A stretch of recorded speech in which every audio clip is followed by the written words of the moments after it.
Jesus. Nós vamos ler no livro de Malaquias, profeta Malaquias, no último capítulo, que é o capítulo 4, para nossa apreciação nesta manhã. Damos boas-vindas a todos no precioso nome do Senhor Jesus e desejamos que Deus dê a cada um uma bênção especial. Eu costumo vir aqui com um pacote de literatura e agora só tinha uma ali. Eu falei, uai. Aí eu fui pegar mais esta aqui, mas hoje vai ser sem muita literatura, né? Podemos ler? Peço que ore por mim. Porque eis que aquele dia vem ardendo como forno. Todos os soberbos e todos os que cometem impiedade serão como palha. E o dia que está para vir os abrasará, diz o Senhor dos Exércitos, de sorte que lhes não deixará nem raiz, nem ramo. Aí você pode comparar isso com 2 Pedro, capítulo 3. Mas para vós que temeis o meu nome, você teme o nome do Senhor? Mas para vós que temeis o meu nome, nascerá o sol da justiça, e a salvação trará debaixo das suas asas. E saireis e crescereis como os bezerros do cevadouro. E pisareis os ímpios, porque se farão cinza debaixo das plantas de vossos pés, naquele dia que farei, diz o Senhor dos Exércitos. Lembrai-vos da lei de Moisés, meu servo, a qual lhe mandei em Horebe para todo Israel, e que são estatutos e juízos. Eis que vos envio o profeta Elias, antes que venha o dia grande e terrível do Senhor. E converterá o coração dos pais aos filhos, e o coração dos filhos a seus pais, para que eu não venha e fira a terra com maldição. Esses dois últimos versículos, os 5 e os 6, são os que estarão em apreço nesta manhã. Oremos. Senhor Deus, damos graças a Ti, bom Pai, por esse novo dia, esta nova manhã. É uma nova oportunidade que o Senhor está concedendo a cada um dos Teus filhos. Nós te louvamos pelo Senhor ter nos trazido à tua casa nesta manhã, porque muitos desejariam estar em um lugar como este, porém estão nos hospitais, internados, alguns estão nas UTIs. Ó Deus, estão ali sofrendo consequência do pecado da humanidade. Mas nós oramos e colocamos todos nas mãos do Senhor, e também colocamos nossas vidas nas mãos do Senhor nesta manhã, para que o Senhor continue nos abençoando e cuidando de cada um de nós. Eu oro pedindo ao Senhor acrescentar as suas bênçãos à leitura que acabamos de fazer em sua palavra. E que o Senhor possa falar conosco, ó Pai. Que o teu Espírito Santo possa encontrar terrenos férteis, aonde a semente que é sua palavra possa ser semeada. Oramos no nome de Jesus, teu Filho amado. Amém. Podeis assentar-vos.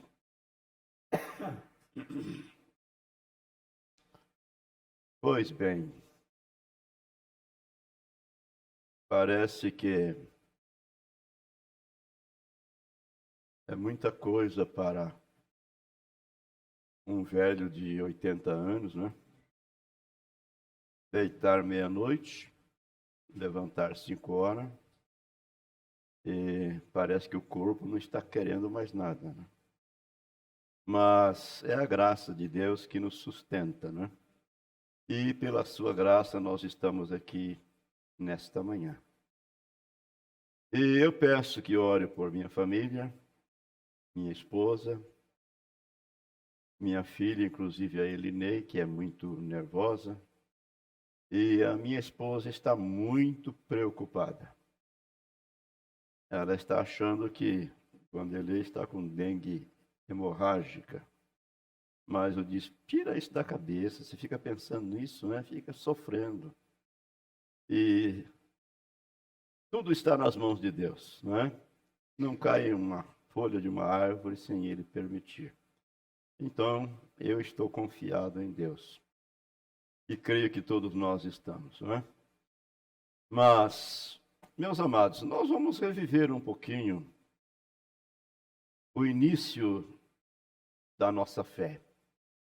Eu creio que é bom a gente reviver estas coisas nessa hora tão precisa que nós estamos vivendo. Porque o inimigo tem se levantado, né?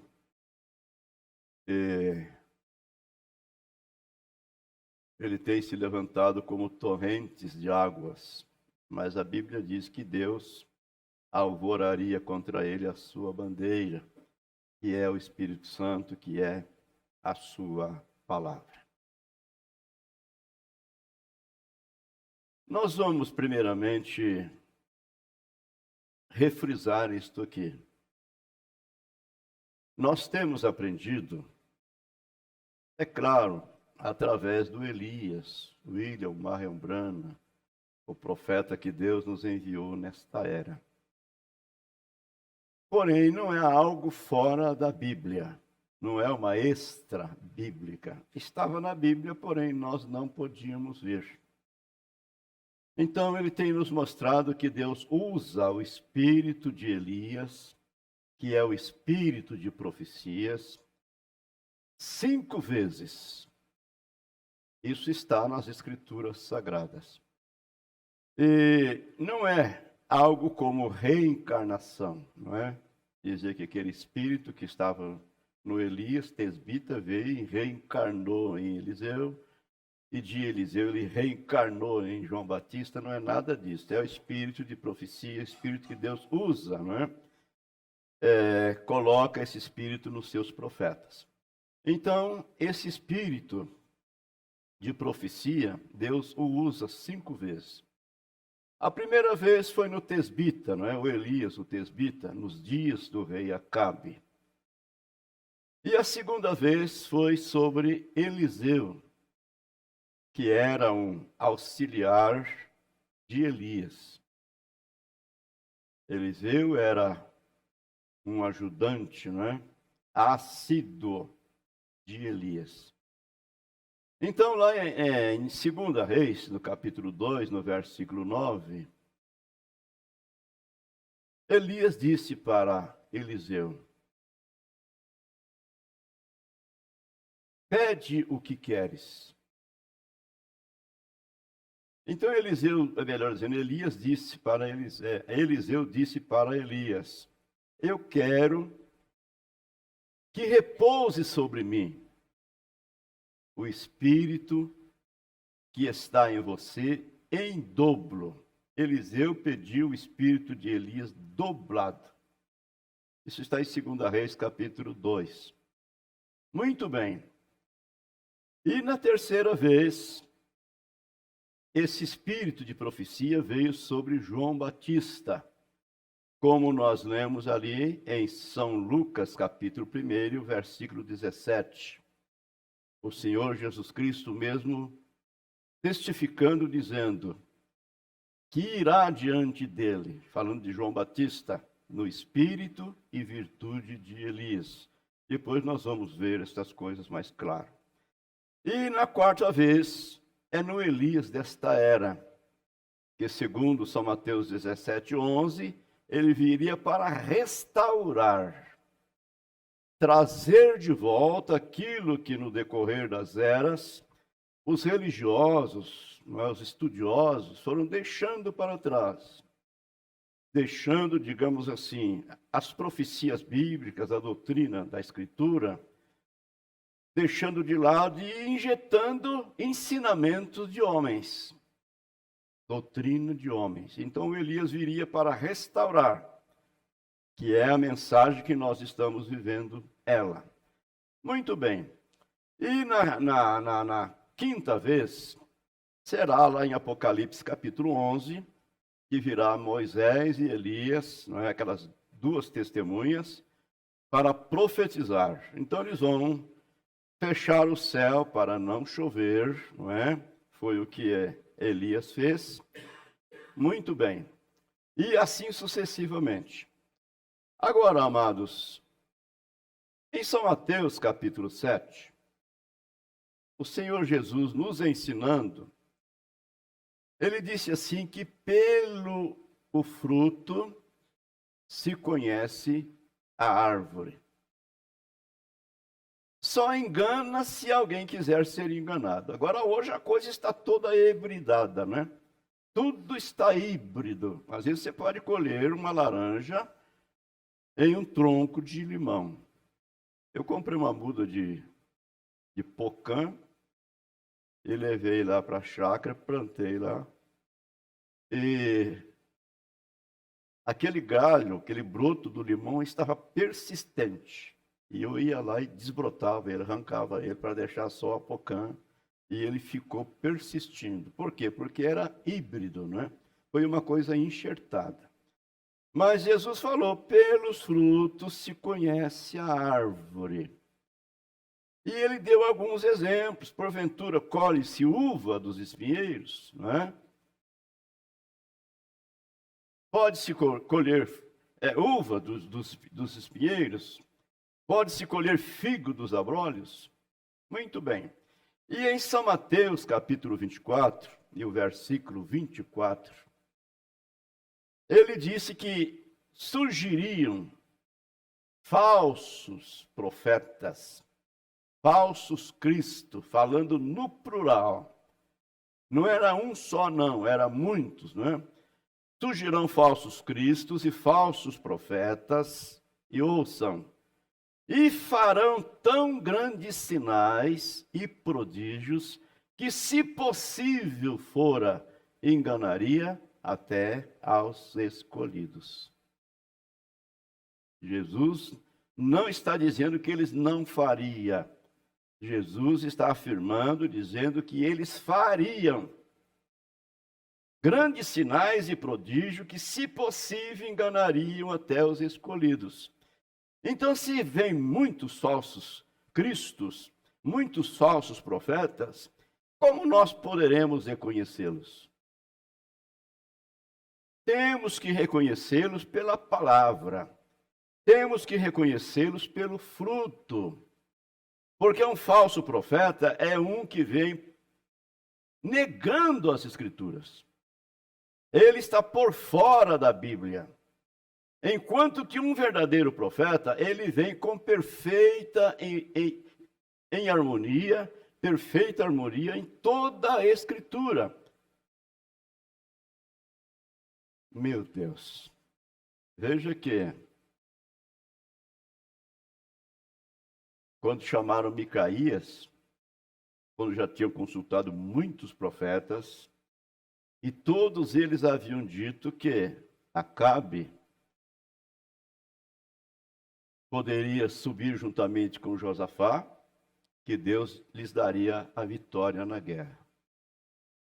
Mas aí Josafá era um crente e perguntou, mas não tem mais nenhum.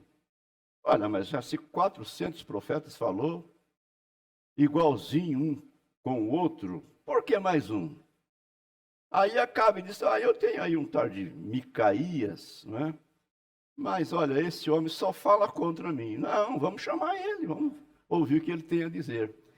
E ele chegou e falou, olha, é o seguinte, vocês podem subir, podem ir para a guerra, vocês podem subir, mas tem uma coisa, eu estou vendo Israel disperso como ovelhas. Alguém se irou e deu um murro nele, né? De onde passou de mim o Espírito do Senhor para falar isso através de você? Então vocês vão, se não acontecer. Agora, por quê? Porque todos haviam profetizado contra Acabe. E ele veio, sendo verdadeiro, estava em perfeita harmonia com as Escrituras. Então eu sempre digo, amados, batismo em nome de nosso Senhor Jesus Cristo não é de William Branham. Isso é da Bíblia, está na Escritura. William Branham simplesmente foi usado por Deus para trazer esta mensagem e abrir o nosso entendimento, porque até então nós estávamos lendo Atos 2:38, e Atos capítulo 8, Atos capítulo 10, Atos capítulo 8, como nós acabamos de ouvir agora o profeta dizendo. Atos capítulo 10 e tudo mais, falando do batismo em nome do Senhor Jesus. Mas nós não entendíamos. Por quê? Porque as igrejas ficaram com os títulos de Pai, Filho e Espírito Santo. Então Elias veio e restaurou a palavra para nós. Ainda ontem eu disse, olha, o que seria de nós se não fosse a mensagem de William Branham? Onde nós estaríamos? Lá nas Assembleias de Deus, eu tenho certeza que eu não estaria. Porque eu não podia compreender como que as pessoas falando em línguas, segundo eles, é batizado com o Espírito Santo. Quando você fala em língua estranha, você foi batizado com o Espírito Santo. E a gente via as pessoas falando em línguas estranhas, porém, não dando testemunho de cristão. Mentindo e fazendo tudo que nem todos os incrédulos fazem. E aquilo me colocava em dúvida. Eu tinha uma pergunta, eu tinha uma interrogação, mas não tinha para quem perguntar. E outra coisa, olha, cuidado, você vai blasfemar contra o Espírito Santo, hein? Mas quando chegou a mensagem, aleluia, a gente teve o entendimento aberto. Agora eu sei o porquê. Pode falar em línguas estranhas, pode profetizar, pode expulsar demônios, curar os enfermos, tendo o Espírito Santo. E pode fazer todas estas coisas e não ter o Espírito Santo. Então o profeta vem e mostra para nós qual é a evidência para sabermos quando uma pessoa tem o Espírito Santo. Eu disse, a maior evidência que conheço que a pessoa tem o Espírito Santo é quando a pessoa concorda com a palavra, porque foi o Espírito Santo quem escreveu a palavra. Amém? Como que o Espírito Santo que escreveu a Bíblia vai ficar contra a Bíblia? Pois bem, amados, então Jesus falou, não é? No plural, surgirão falsos cristos, falsos profetas, farão tão grandes sinais e prodígios que, se possível, graças a Deus que não é possível, se possível, enganariam até os escolhidos. Agora, então, como reconhecê-los? Temos que reconhecê-los pela palavra. Porque a palavra é que traz à luz tudo aquilo que é verdadeiro. Agora, eu acho que vocês já decoraram, né? Já decoraram isto aqui. Mas se vocês não decoraram ainda, eu quero que vocês decorem, não é? Até citar o parágrafo e a mensagem onde o profeta está dizendo isso. Olha, A coisa que você tem que fazer é ser capaz, pelo Espírito Santo, para separar o que é certo e o que é errado. Essa coisa você precisa fazer, pelo Espírito Santo de Deus, separar o certo do errado. Nós temos aprendido que não seremos arrebatados pelo que vemos e ouvimos, simplesmente, mas pelo discernimento que temos do que vemos e ouvimos. Então é discernir tudo pela palavra de Deus. Então, Deus usa o espírito de Elias, que é o espírito de profecia, 5 vezes. João Batista, melhor dizendo, Elias, o tesbita, Eliseu e João Batista, e agora William Marion Branham, e lá em Apocalipse 11, eles estarão profetizando para os judeus. Agora, meus amados, então vamos aprofundar um pouquinho. Deus não brinca com palavras. Deus leva a sua palavra a sério. O profeta fala sobre isso e nós sabemos que é verdade. Então aqui, nesses 2 últimos versículos da Bíblia, Malaquias 4, são os 2 últimos versículos do Velho Testamento. Depois destas profecias, ou desta profecia, eles passaram 400 anos sem profeta. Então, Deus dizendo, eis que vos envio o profeta Elias, antes que venha o dia grande e terrível do Senhor. Que dia é este? Olha, ele começou dizendo ali, eis que aquele dia vem ardendo como forno. Meu Deus! E todos os soberbos e todos os que cometem impiedade serão como palha. Já pensou uma palha seca em um meio a um fogaréu? Meu Deus, é até bonito, né? Serão como palha. E o dia que está para vir os abrasará, diz o Senhor dos Exércitos. Então eu disse, você compara isso com 2 Pedro capítulo 3. Pedro profetizou dizendo a mesma coisa. O profeta de Deus vem e diz, Deus batizou a terra 3 vezes. Ele batizou a terra com água, ele batizou a terra com sangue, lá no Calvário, e ele vai batizar a terra agora pela 3ª vez com fogo. A terra vai ser purificada, de maneira que não vai ficar nem raiz e nem ramo, segundo a profecia de Malaquias 4. Então, finalizando, ele prometeu enviar o profeta Elias, antes desse grande e terrível dia. E converterá o coração dos pais aos filhos, e o coração dos filhos a seus pais, para que eu não venha e fira a terra com maldição. Amém. Então, depois disso, eles passaram 400 anos sem nenhum profeta. E, de repente, apareceu João Batista, pregando lá no deserto da Judéia. São Mateus, capítulo 3. João Batista chamando o povo ao arrependimento. Arrependei-vos, porque é chegado o reino dos céus. Espera um pouco. Quem é esse João Batista? De onde ele veio?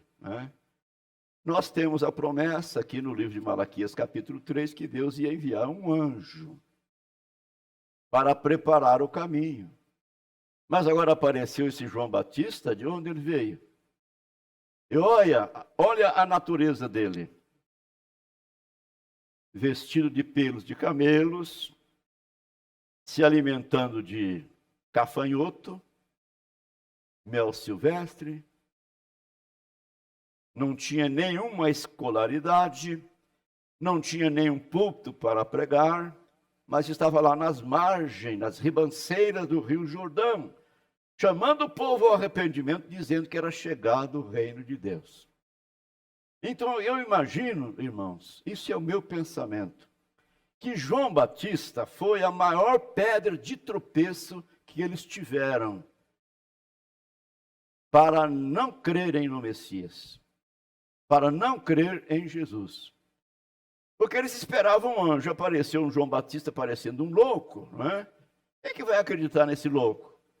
E aí João Batista apontou, dizendo, eis aí, ó, o Cordeiro de Deus que tira o pecado do mundo.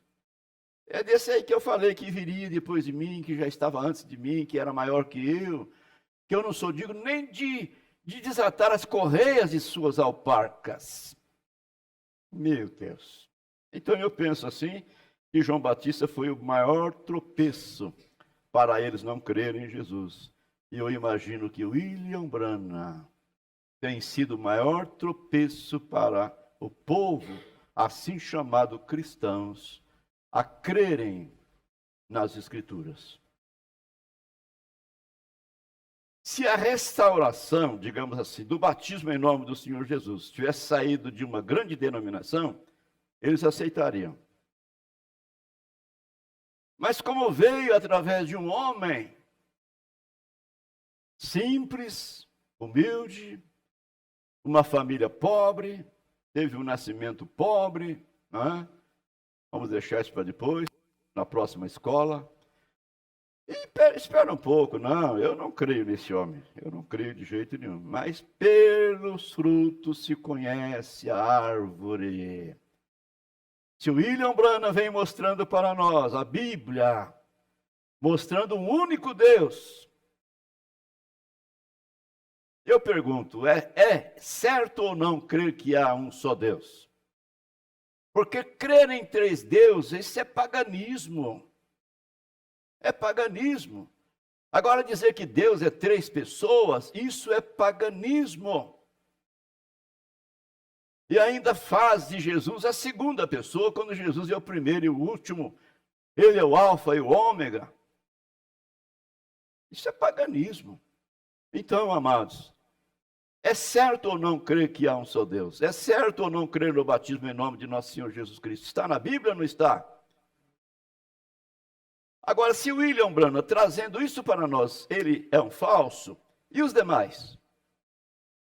O que eles são? Porque estão fazendo um movimento de cura divina? São Mateus 7, Jesus falou que naquele dia muitos virão e dirão, Senhor, Senhor, em teu nome não expulsamos demônios, não curamos os enfermos, não fizemos muitas maravilhas. Jesus não vai dizer que eles não fizeram. Jesus simplesmente vai responder dizendo, nunca vos conheci. Eu não vos conheço. Apartai-vos de mim, praticantes de iniquidade. Então, amados irmãos, é necessário o Espírito Santo, é necessário a revelação de Deus para compreender. Converter o coração dos pais aos filhos e o coração dos filhos a seus pais. Parece até que Deus estava brincando com palavras. Mas ele estava falando, veja bem, em um único versículo da Bíblia, falando em dois tempos gramaticais. Um que viria para converter o coração dos pais aos filhos e o outro que viria para converter o coração dos filhos aos pais. Então vamos agora às Escrituras.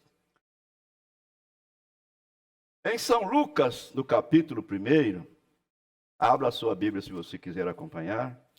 Vamos bem devagarinho. Faça de conta que nós estamos com dúvida, não é? Vamos esclarecer isso aqui. São Lucas, capítulo 1.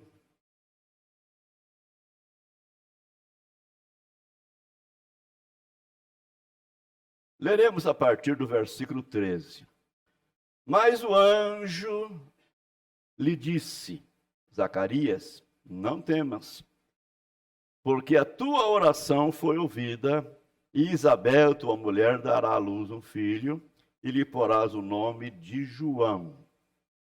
E terás prazer e alegria, e muitos se alegrarão no seu nascimento, porque será grande diante do Senhor, e não beberá vinho, nem bebidas bebida forte, e será cheio do Espírito Santo já desde o ventre de sua mãe. E converterá muitos dos filhos de Israel ao Senhor seu Deus. Veja bem que João Batista viria para fazer isto. E converterá muitos dos filhos de Israel ao Senhor seu Deus. E irá diante dele no espírito e virtude de Elias, para converter os corações dos pais aos filhos. O cumprimento da primeira parte daquela profecia. E converterá os corações dos pais aos filhos, e os rebeldes à prudência dos justos, com o fim de preparar ao Senhor um povo bem disposto. 400 anos sem profeta. Agora aparece João Batista chamando o povo ao arrependimento. Endireitai as veredas, né? Preparai o caminho, porque é chegado o reino dos céus. Muitos iam ter com ele e eram batizados por ele lá no Rio Jordão. Porém, cremos que muitos dos fariseus diziam, espera um pouco, esse homem, ele pode ser verdadeiro. Ele pode estar certo. Vamos lá, vamos ser batizados por ele, porque, afinal de contas, ser batizado ou não, entrar na água uma vez, o que tem? Mas João Batista olhava para ele e dizia, raça de víboras, raça de cobras venenosas, peçonhosas, quem vos induziu fugir da ira futura? Produzir, pois, frutos dignos de arrependimento, e não presumais de vós mesmos, temos por pai Abraão.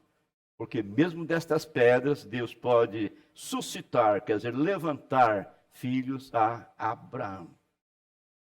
Muito bem, então aqui está a primeira parte da profecia, converter o coração dos pais aos filhos. Agora, converter o coração dos filhos aos pais, isso quer dizer levar a nossa fé, ser igual à fé da igreja primitiva, levar a nossa fé, ser igual à fé apostólica, crendo no mesmo Senhor, tal como eles creram. Deus está fazendo agora através da mensagem de William Marion Branham. Vamos lá para São Mateus, capítulo 17.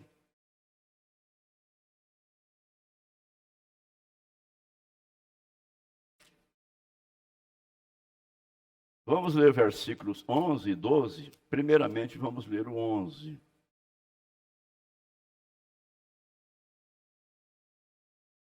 Esse capítulo 17 nos mostra que Jesus subiu com os 3 discípulos, Pedro, Tiago e João, para o monte, chamado Monte da Transfiguração. E lá Jesus transfigurou-se diante deles. E uma nuvem os cobriu, e naquela nuvem apareceu Moisés e Elias falando com eles. E aqueles discípulos que Jesus levou como testemunha, presenciaram tudo aquilo. E ficaram tão empolgados que quando eles vinham voltando, Jesus falou para eles, vocês não contam para ninguém a visão, até que o Filho do Homem seja glorificado. Em outras palavras, vocês não contam para ninguém a visão, até que eu serei glorificado. Perguntaram a Jesus, como diz os escribas, que é mister que Elias venha primeiro? Isso está no versículo 11. Versículo 10. Os seus discípulos o interrogaram, dizendo, por que dizem os escribas que é mister que Elias venha primeiro? E Jesus respondendo, disse-lhe, em verdade, Elias virá primeiro e restaurará todas as coisas. Agora, prestemos atenção na gramática. Elias virá primeiro. Esse virá não é ontem. Virá ontem, ou virá antes de ontem, ou virá o mês passado, semana passada. Virá está no futuro. E no versículo 12, Jesus disse, Mas digo-vos que Elias já veio, falando de João Batista. Mas digo-vos que Elias já veio e não o conheceram, mas fizeram-lhe tudo o que quiseram. Assim farão eles também padecer o Filho do Homem. E então entenderam os discípulos que lhes falara de João Batista. Então ele falou de um Elias que viria, que estava no futuro, e falou de um Elias que já tinha vindo, se referindo a João Batista. Agora, João Batista simplesmente preparou o coração daqueles filhos, não é? Para receberem o Messias. Mas ele não restaurou a palavra. Mas o Elias desta era veio e restaurou para nós as Escrituras, começando com o batismo em nome de nosso Senhor Jesus Cristo, que para mim foi o princípio, foi o começo da minha conversão na verdadeira palavra de Deus. Saudoso pastor Joaquim, quando ouvi o primeiro programa, minha esposa tinha ouvido 2 vezes e havia dito para mim, olha, tem um homem pregando aí no rádio e aquilo é Deus falando. Aí quando eu ouvi a primeira vez, o pastor Joaquim disse assim que um cego pediu para uma pessoa ler a Bíblia para ele ouvir. Aí a pessoa estava lendo lá em São João, capítulo 14. E quando chegava no versículo 6, o leitor da Bíblia dizia assim, e disse Jesus, eu sou o caminho, a verdade e a vida, e ninguém vai ao Pai senão por mim. Aí o cego dizia assim, lê esse versículo de novo. Quem que era cego ali, né? Lê esse versículo de novo. O sujeito lia do mesmo jeito. A pessoa, quando aprende uma coisa de uma maneira, você está lendo lá, está olhando na letra, está lendo da maneira que você aprendeu. É verdade. É o que está acontecendo com nossos irmãos trinitarianos, irmãos. Lendo na Bíblia que há um só Deus, porém aprenderam que é 3, estão vendo 3. Aí o cego dizia, lê esse versículo de novo. Aí o leitor tornava a ler da mesma maneira. Ninguém vai ao Pai senão por mim. Você está lendo errado, rapaz. Lê de novo. Aí ele prestou atenção, mas errado por quê? Disse Jesus, eu sou o caminho, a verdade e a vida, e ninguém vem ao Pai. Ah, agora sim, rapaz. Agora você leu certo. Mas aquilo chamou a minha atenção demais, viu? Primeiro programa que eu escutei, o pastor Joaquim estava fazendo menção desse cego. Então, amados, Deus abriu o meu entendimento na primeira vez que eu ouvi o programa, e desde então a coisa só vai crescendo dentro de mim. Graças a Deus por isso.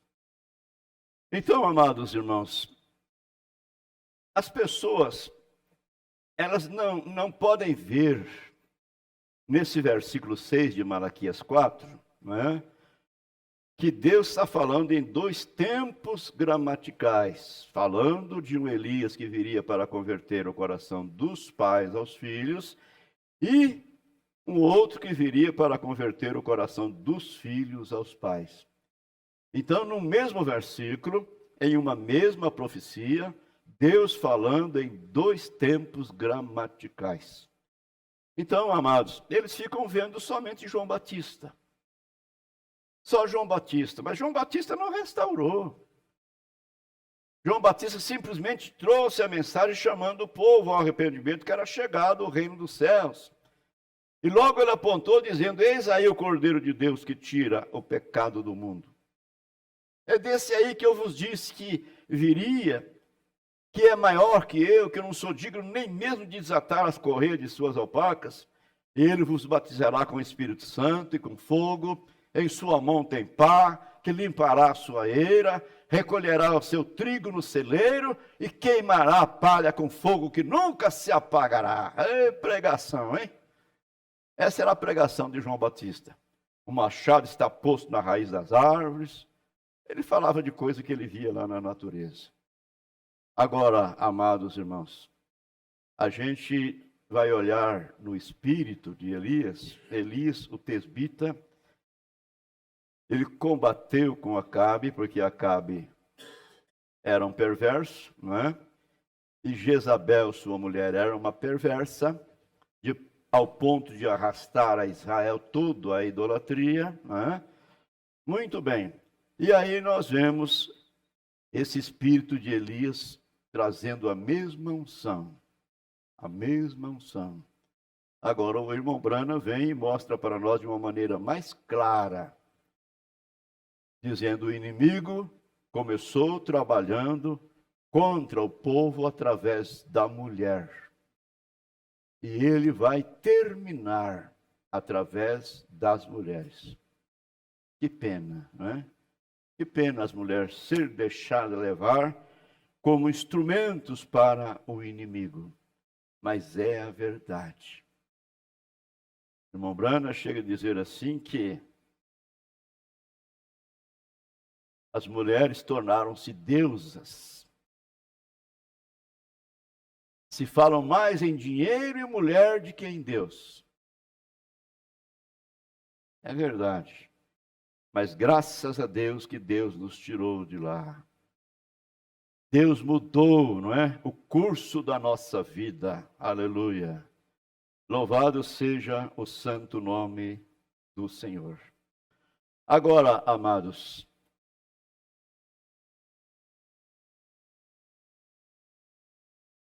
quando William Branham nasceu, os seus pais disseram que uma coluna de fogo pairou sobre a cabeça da criança, na caminha onde ela estava deitada. Aquilo era um sinal de Deus. Aquilo era uma vindicação de Deus. E depois, essa coluna de fogo foi fotografada sobre a cabeça de William Marion Branham. Agora, quem quiser acreditar, acredite, né? Quem não quiser acreditar, não acredita, mas a incredulidade das pessoas não muda o plano de Deus. Deus indicando o seu profeta. Então, amados, quando o irmão Branham estava batizando, fazendo um trabalho batismal, isso no ano de 1933, diante de uma multidão de pessoas, essa mesma coluna de fogo apareceu e de lá saiu uma voz dizendo: assim como João Batista precursou a minha, ou melhor, precursou a primeira vinda de Cristo, tu precursarás a segunda vinda de Cristo. Assim como João Batista precursou a primeira vinda de Cristo, a sua mensagem precursará a segunda vinda de Cristo. Então, esta mensagem é uma mensagem precursora, é uma mensagem que vem para nos preparar para o nosso encontro com Ele, que, segundo as Escrituras, será num abrir e fechar de olhos. Será num abrir e fechar de olhos. Muito bem. Então devemos estar preparados. Lembrando que o profeta diz: Deus não lida com o homem de fora. Olha, Deus não se engana com aparência. Deus lida com o homem de dentro. Deus conhece o que há do lado de dentro, no coração de cada pessoa. Por isso Jesus falou: muitos me honram com os lábios, mas o coração está longe de mim. Então, amados, vamos nos preparar, né? Vamos nos preparar. O profeta pregou essa mensagem, as bodas do Cordeiro, né? Então ele diz que nós sabemos que haverá uma noiva, nós sabemos que haverá uma ceia, né? Lá nas bodas do Cordeiro, uma ceia no céu. Nós sabemos que Jesus virá para este povo. E pela graça de Deus, você tem sido chamado para fazer parte desse povo. Então vamos colocar a nossa vida em prática. Porque a Bíblia diz assim, que a sua noiva se aprontou. Precisamos estar prontos. É hora de deixarmos, como o profeta diz na mensagem, o sinal da luz vermelha, do brilho da luz vermelha de sua vinda.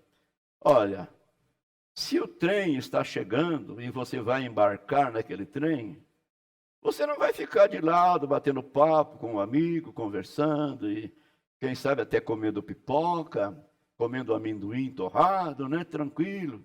Não, você tem que guardar tudo ou jogar tudo fora e embarcar, porque é poucos minutos.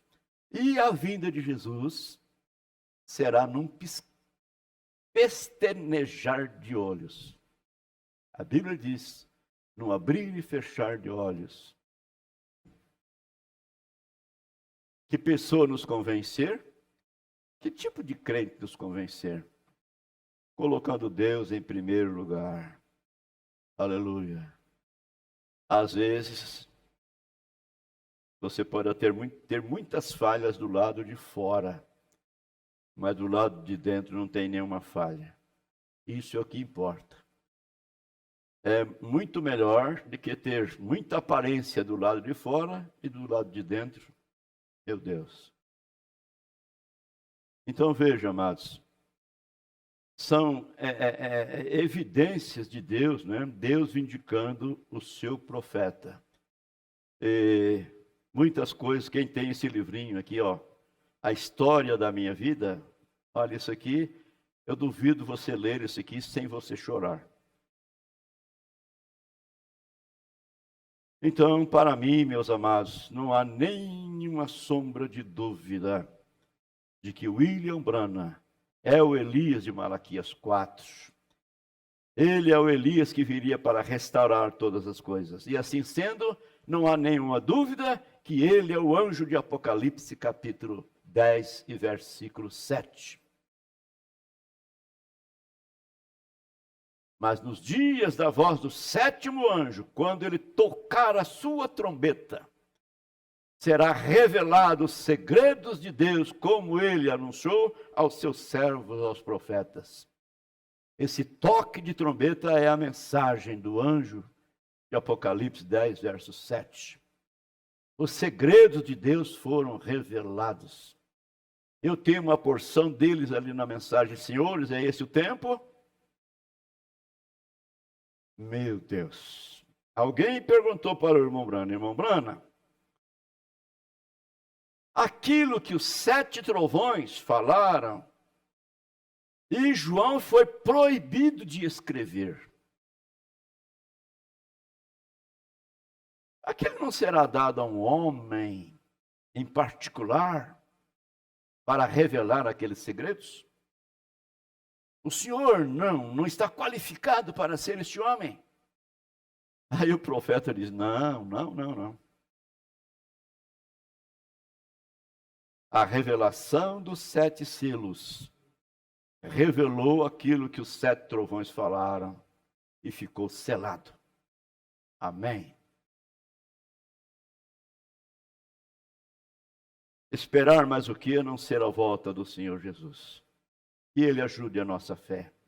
Nós não estamos brincando de ir ao céu, brincando de ser arrebatados. Nós vamos ao céu. Nós seremos arrebatados. Irmão Brana disse assim, olha, não importa quão esquisito possa ser para os seres humanos, o que Deus tenha que fazer para cumprir a sua palavra, Ele a cumprirá. Amém. Ele a cumprirá. Agora, se você foi chamado, se você é um crente revelado, amados, esteja certo, que na hora certa você vai receber um toque. Você vai receber um toque. Uma noite dessa semana, deitei já bastante tarde, e aí o sono foi embora, rapaz. O sono não vinha de jeito nenhum. Aí eu comecei a meditar nos irmãos que já partiram, né? Quantos nós já sepultamos aqui em Campo Mourão, e aí fui fazendo o roteiro no meu campo, né? Falei, vai ser um desses aí, na vinda de Jesus, a gente vai olhar assim, ver o irmão em pé diante da gente. Espera um pouco, esse irmão aqui, não sepultamos ele há tanto tempo, não é? Ou aquela irmã, e naquela hora você vai receber um impacto, você vai ser transformado. E daqui a pouco juntaremos com todos os ressurretos e vamos embora para a glória. Bondoso Deus, ajuda, Senhor, a nossa fé. Precisamos do Senhor. Fé não se compra no mercado, ou na farmácia, ou em algum lugar. É o Senhor que é o autor e o consumador da mesma. Aquela fé que Abraão teve para esperar com paciência no Senhor durante aqueles 25 anos. A promessa daquele filho que ele herdaria. Aquela fé foi o Senhor quem deu a Abraão. A fé que Noé teve foi o Senhor quem deu a Noé. E essa fé que nós temos, ela veio do Senhor. Fé é revelação. Nós sabemos que isto é a verdade. Há um Deus que tem feito a promessa, e Ele é o Todo-Poderoso, e Ele vai cumprir o que Ele tem nos prometido. Eu oro, Pai, e entrego a Ti a minha vida, juntamente com esta amada igreja, e os demais irmãos, ó Pai, as famílias espalhadas por todas as partes. Que a graça do Senhor continue abundando em cada vida, em cada coração. Pedro disse, antes crescei na graça e no conhecimento de nosso Senhor Jesus Cristo. Não decrescer, mas crescer. E isso é o que nós queremos. Crescer no Senhor, crescer espiritualmente, crescer na fé, porque agora estamos mais perto da nossa salvação do que quando aceitamos a mensagem. Então ajude-nos, Senhor, ajuda a nossa fé, nós te pedimos, no nome do Senhor Jesus. Amém, amém.